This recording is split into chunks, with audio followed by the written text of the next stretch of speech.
Hello বন্ধুরা, আজকে তোমাদের সামনে বাবানের একটা হাতের কাজ নিয়ে চলে এলাম। তো তোমরা দেখতেই পাচ্ছ একটা গ্লাসের মধ্যে রং করছে।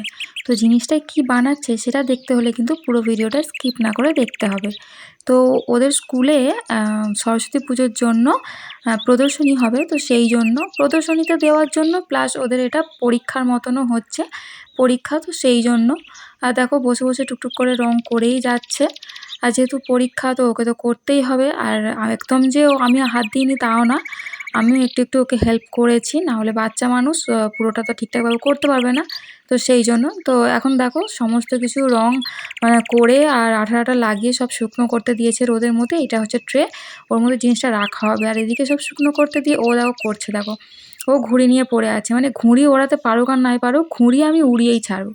তো যাই হোক, এখন তো রোদে দিয়ে হলো না, এখন আবার ফু দিয়ে দিয়ে ওটাকে শুকনো করার চেষ্টা করছে। তো এবারে ওর জিনিসটা দেখো কমপ্লিট হয়েই গেছে, দেখিয়েও দিলাম তোমাদেরকে।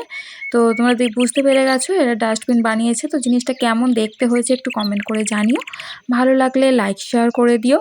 আর এই যে এইরকম ধরনের বানিয়েছে, ওর মধ্যে কিছু কাগজও ফেলে দিয়েছি, আশা করছি ভালো লাগবে। তো দেখা হচ্ছে নেক্সট ভিডিওতে, এখনকার মতন টাটা, বাই বাই।